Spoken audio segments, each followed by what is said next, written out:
ViktoReader Audiobook Number 1.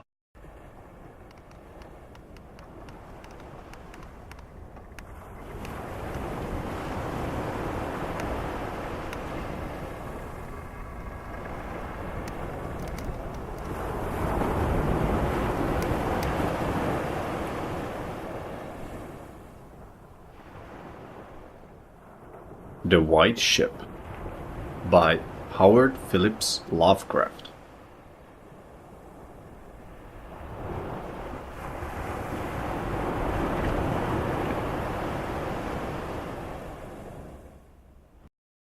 I am Basil Elton, keeper of the North Point light that my father and grandfather kept before me. Far from the shore stands the grey lighthouse, above sunken slimy rocks that are seen when the tide is low, but unseen when the tide is high. Past that beacon for a century have swept the majestic barks of the seven seas. In the days of my grandfather there were many, in the days of my father not so many, and now there are so few that I sometimes feel strangely alone, as though I were the last man on our planet. From far shores came those white-sailed argosies of old, from far eastern shores where warm suns shine and sweet odors linger about strange gardens and gay temples. The old captains of the sea came often to my grandfather and told him of these things, which in turn he told to my father, and my father told to me in the long autumn evenings when the wind howled eerily from the east. And I have read more of these things, and of many things besides, in the books men gave me when I was young and filled with wonder. But more wonderful than the lore of old men and the lore of books is the secret lore of ocean. Blue, green, grey, white, or black, smooth, ruffled, or mountainous, that ocean is not silent. All my days have I watched it and listened to it, and I know it well.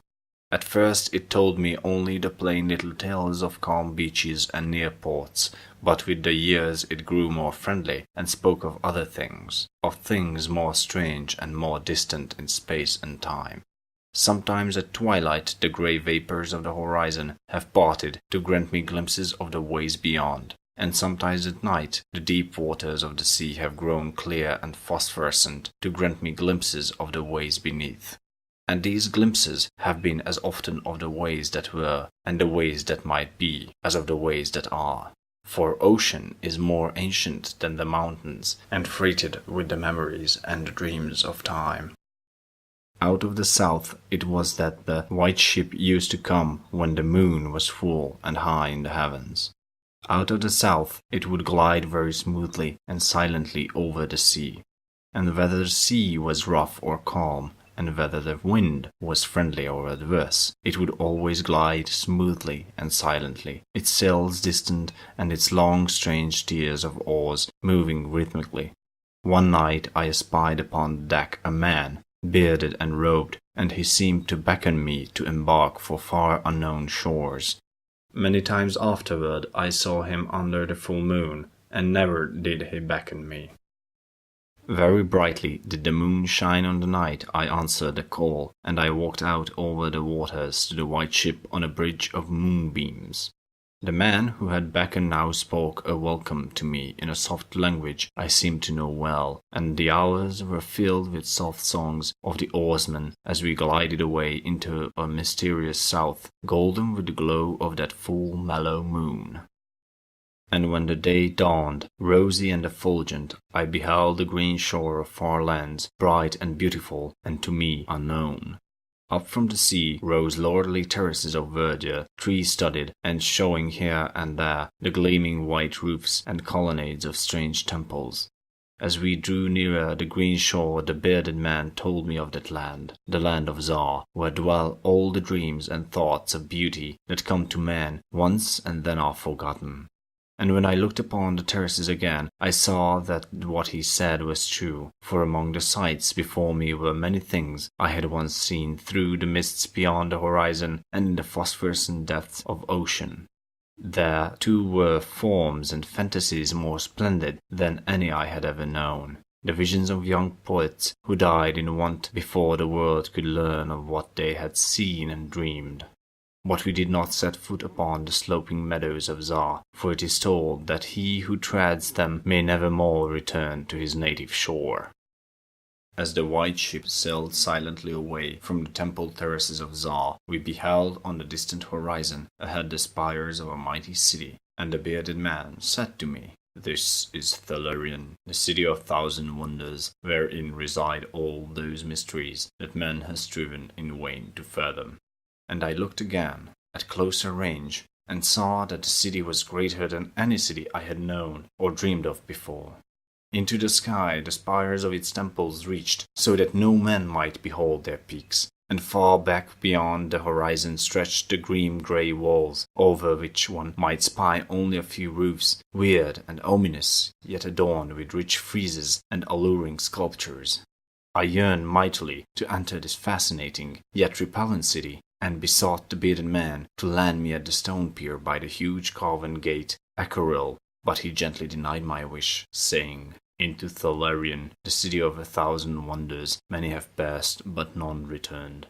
Therein walk only demons and mad things that are no longer men, and the streets are white with the unburied bones of those who have looked upon the Eidolon Lathi that reigns over the city." So the white ship sailed on past the walls of Thalarion, and followed for many days a southward flying bird, whose glossy plumage matched the sky out of which it had appeared.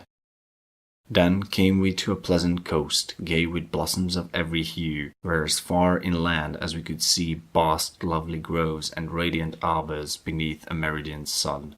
From bowers beyond our view came bursts of song and snatches of lyric harmony, interspersed with faint laughter, so delicious that I urged the rowers onward in my eagerness to reach the scene. And the bearded man spoke no word, but watched me as we approached the lily-lined shore. Suddenly, a wind blowing from over the flowery meadows and leafy woods brought a scent at which I trembled. The wind grew stronger, and the air was filled with the lethal charnel odor of plague-stricken towns and uncovered cemeteries. And as we sailed madly away from the damnable coast, the bearded man spoke at last, saying, "This is Xura, the land of pleasures unattained." So once more the white ship followed the bird of heaven over warm blessed seas, fanned by caressing aromatic breezes. Day after day and night after night did we sail, and when the moon was full we would listen to soft songs of the oarsmen, sweet as on the distant night when we sailed away from my far native land. And it was by moonlight that we anchored at last in the harbour of Sonanil, which is guarded by twin headlands of crystal that rise from the sea and meet in a resplendent arch. This is the land of fancy, and we walked to the verdant shore upon a golden bridge of moonbeams. In the land of Sonanil there is neither time nor space, neither suffering nor death, and there I dwelt for many eons. Green are the groves and pastures, bright and fragrant the flowers, blue and musical the streams, clear and cool the fountains, and stately and gorgeous the temples, castles, and cities of Sonanil. Of that land there is no bound, for beyond each vista of beauty rises another more beautiful. Over the countryside and amidst the splendor of cities can move at will the happy folk, of whom all are gifted with unmarred grace and unalloyed happiness.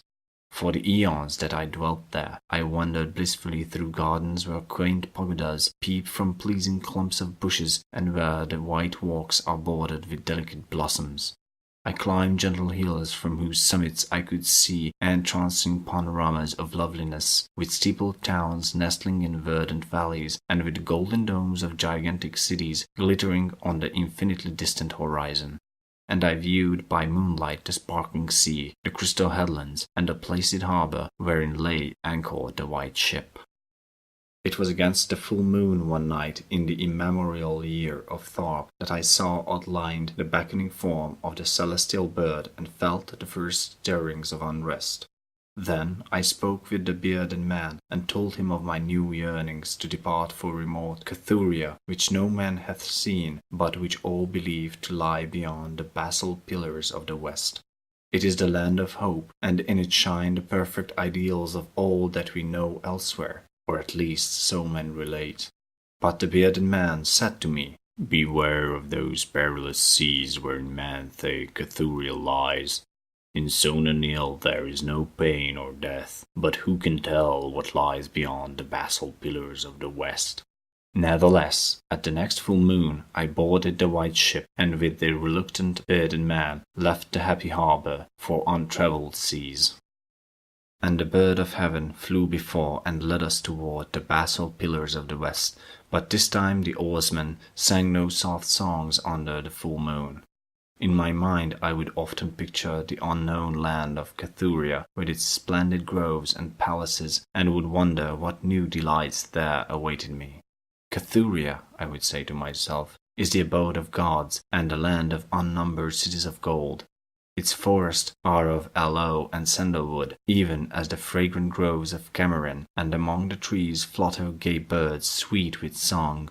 On the green and flowery mountains of Cathuria stand temples of pink marble, rich with carven and painted glories, and having in their courtyards cool fountains of silver, where purr with ravishing music the scented waters that come from the grotto-born river Nog. And the cities of Cathuria are cinctured with golden walls, and their pavements also are of gold. In the gardens of these cities are strange orchids and perfumed lakes whose beds are of coral and amber. At night the streets and the gardens are lit with gay lanthorns fashioned from the three-colored shell of the tortoise, and here resound the soft notes of the singer and the lutenist. And the houses of the cities of Cathuria are all palaces, each built over a fragrant canal bearing the waters of the sacred Nog. Of marble and porphyry are the houses, and roofed with glittering gold that reflects the rays of the sun and enhances the splendor of the city as blissful gods view them from distant peaks. Fairest of all is the palace of the great monarch Doriab, whom some say to be a demigod and others a god.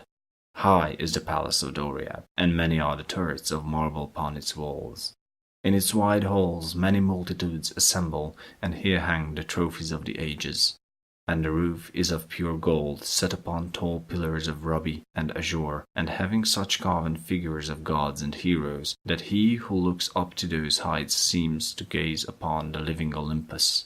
And the floor of the palace is of glass, under which flow the cunningly lighted waters of the Nog, gay with gaudy fish not known beyond the bounds of lovely Cathuria.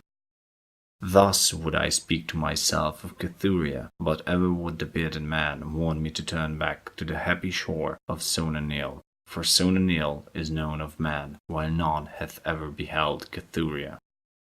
And on the 31st day that we followed the bird, we beheld the basalt pillars of the west. Shrouded in mist they were, so that no man might peer beyond them, or see their summits, which indeed some say reach even to the heavens. And the bearded man again implored me to turn back, but I heeded him not, for from the mists beyond the basalt pillars I fancied there came the notes of singers and lutenists, sweeter than the sweetest songs of Sona Neil, and sounding mine own praises, the praises of me who had voyaged far from the full moon and dwelt in the land of fancy. So to the sound of melody the white ship sailed into the mist betwixt the basalt pillars of the west.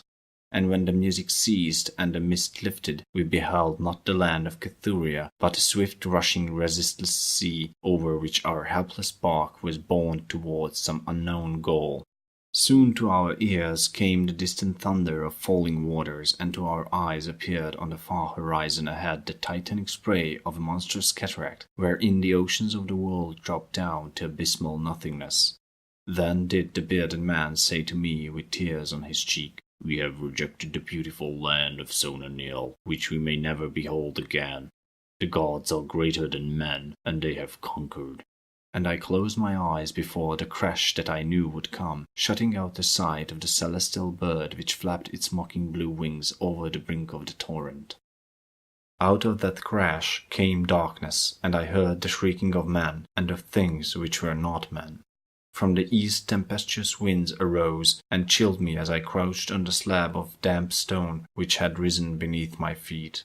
Then, as I heard another crash, I opened my eyes and beheld myself upon the platform of that lighthouse whence I had sailed so many eons ago. In the darkness below there loomed the vast blurred outlines of a vessel breaking up on the cruel rocks, and as I glanced out over the waste, I saw that the light had failed for the first time since my grandfather had assumed its care. And in the later watches of the night, when I went within the tower, I saw on the wall a calendar which still remained as when I had left it at the hour I sailed away. With the dawn I descended the tower and looked for wreckage upon the rocks, but what I found was only this: a strange dead bird, whose hue was as of the azure sky, and a single shattered spar, of a whiteness greater than that of the wave-tips or of the mountain snow. And thereafter the ocean told me its secrets no more, and though many times since has the moon shone full and high in the heavens, the white ship from the south came never again.